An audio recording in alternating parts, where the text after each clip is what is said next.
భారీ మర్రిచెట్టు నేల కొరిగింది. దశాబ్దాలుగా దేశాన్ని పట్టిపీడిస్తున్న నక్సలిజం అంత్యదశకు చేరుకుంటోంది. నక్సలిట్లపై కేంద్రం జరుపుతున్న యుద్ధంలో భారీ విజయం నమోదు చేసింది. తాజాగా అబూజ్మడ్ అడవుల్లో జరిపిన ఎన్కౌంటర్లో నక్సలిజం వెన్నుముక పార్టీ ప్రధాన కార్యదర్శి నంబాల కేశవరావు అలియాస్ బసవరాజు మరణించారు.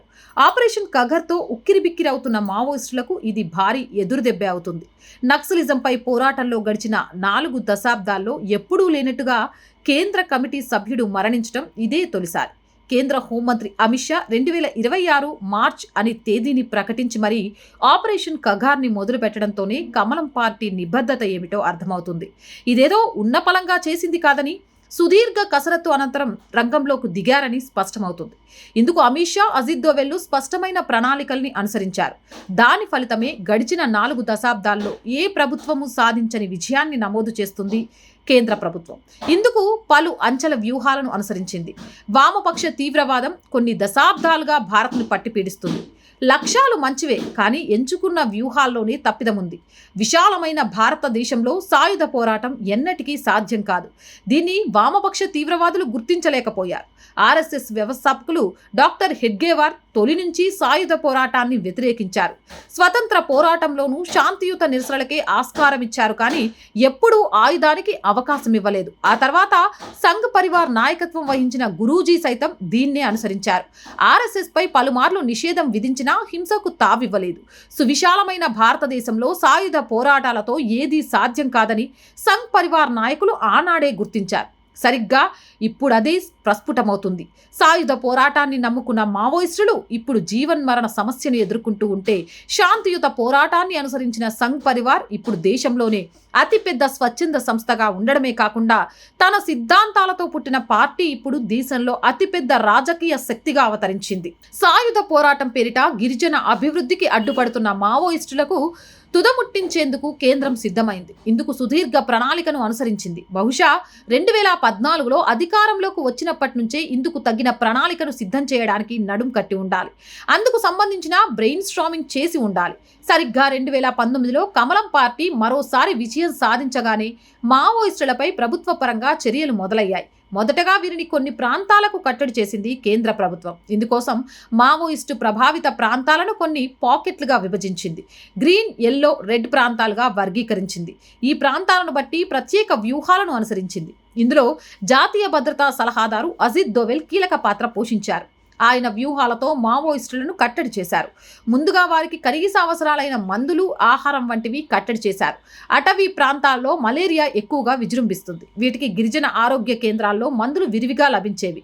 కానీ అజిత్ దోవెల్ వీటిని కట్టడి చేశారు. కేవలం గిరిజనులకు మాత్రమే అందేలా వ్యూహాలు రచించారు. వీటితో పాటు గిరిజన ప్రాంతాల్లో భారీగా సెల్ టవర్లను నిర్మించారు. ప్రభుత్వ రంగ సంస్థ BSNL ఇందులో కీలక పాత్ర పోషించింది. వీటితో పాటు రోడ్లను సైతం నిర్మించడంతో గిరిజనులకు కనెక్టివిటీ పెరిగింది. ఫలితంగా ప్రభుత్వానికి ఇన్ఫార్మర్ వ్యవస్థ సైతం బలోపేతమైంది. మరోవైపు అత్యంత కీలకమైన ఆర్థిక ఆయుధ వనరులను భారీగా కట్టడి చేశారు అజిత్ దోవెల్. వారికి ఏ మూల నుంచి కూడా డబ్బులు అందకుండా చేశారు. గతంలో పోలీస్ స్టేషన్లపై దాడులు చేయడం ద్వారానో లేక దేశంలోని మిలిటెంట్ సంస్థల ద్వారానో ఆయుధాలు అందేవి. కానీ వాటిని సైతం కట్టడి చేయడంతో మావోయిస్టుల దగ్గర శక్తి భారీగా తగ్గిపోయింది. నిర్వీర్యమైపోయి స్థితికి వచ్చింది.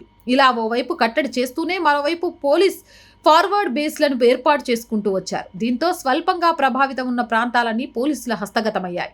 మావోయిస్టులను క్రమంగా ఓ ప్రాంతానికి కట్టడి చేయడం, వారిని నిర్వీర్యం చేయడం ద్వారా కేంద్ర ప్రభుత్వం తన పోరాటానికి గ్రౌండ్ సిద్ధం చేసుకుంది. మావోయిస్టులకు చాలా వరకు కుచించుకుపోయారన్న విషయాన్ని గుర్తించింది. ఆ తర్వాత ఆపరేషన్ కగార్కు శ్రీకారం చుట్టింది. ఇది కూడా ఉన్నపలంగా మొదలుపెట్టింది కాదు. సరిగ్గా 2024 లోక్సభ ఎన్నికలకు ముందు అమిత్ షా ఆపరేషన్ కగర్ గురించి ప్రకటించారు. వామపక్ష తీవ్రవాదాన్ని తాము అంతం చేస్తామన్నారు. ఈ ప్రకటన వెనుక అమిత్ షా, అజిత్ దోవెల్ల సుదీర్ఘ ప్రణాళిక ఉంది. ఈ ప్రకటనకు ముందే చతురంగ బలాలను సిద్ధం చేసుకున్నారు హోంశాఖ మాత్యులు. ఇటీవల కర్రెగుట్టలో జరిగిన ఆపరేషన్ను క్షుణ్ణంగా పరిశీలిస్తే భద్రతా బలగాలు తాగునీరు మోసుకెళ్లేందుకు ఇబ్బందులు ఎదురవుతున్నాయి కాబట్టి వాటిని అత్యాధునిక వాటర్ ఫిల్టర్లను అందించింది కేంద్రం. వీటి ద్వారా నిల్వ ఉన్న నీటిని కూడా శుద్ధి చేసుకుని తాగొచ్చు. మ్యాగీ వంటి ప్యాకెట్లను సరఫరా చేసింది. ఆహారం, ఆయుధాలను చేరవేసేందుకు ఆర్మీ హెలికాప్టర్లను అందించింది కేంద్రం. అంతేకాదు, భద్రతా బలగాల వద్ద ఎక్కడా కూడా SLR స్నైపర్స్ లేవు. అందరి దగ్గర లైట్ వెయిట్ తుపాకులు AK-47లు మాత్రమే ఉన్నాయి. ఇవి తక్కువ బరువున్న భారీ విధ్వంసాన్ని సృష్టించగలవు. SLR స్నైపర్ల బరువు 7.5 కేజీలు. దీన్ని మోసుకెళ్లడం చాలా ఇబ్బంది. ఇవి సరిహద్దుల దగ్గర బాగానే ఉపయోగపడతాయి, కానీ అడవుల్లో పెద్దగా ఉపయోగపడవని కేంద్రం గుర్తించింది.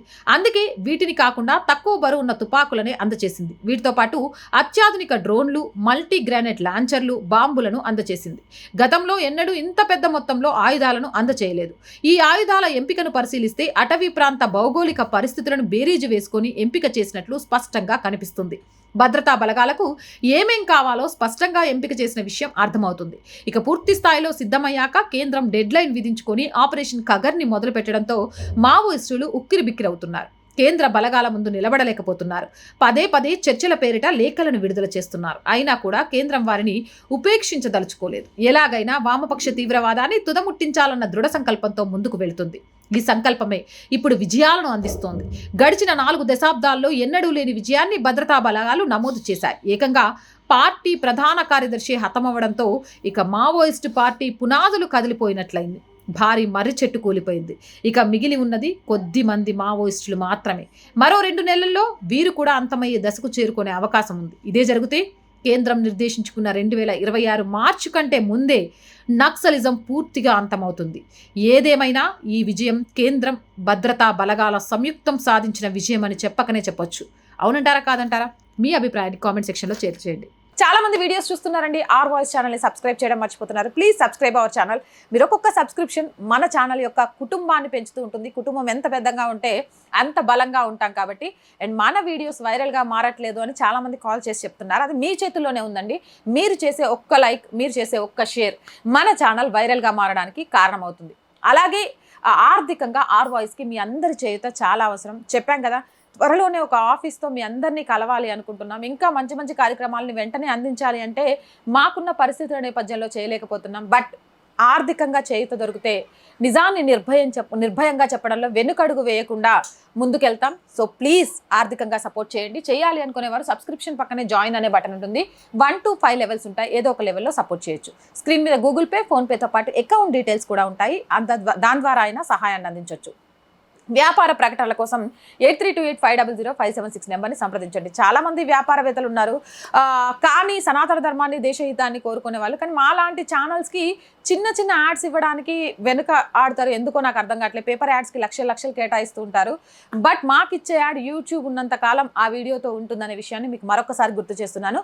ప్రజా సమస్యలు 8328500576 నెంబర్కి వాట్సాప్ ద్వారా తెలియజేయండి. జై హింద్, జై భారత్.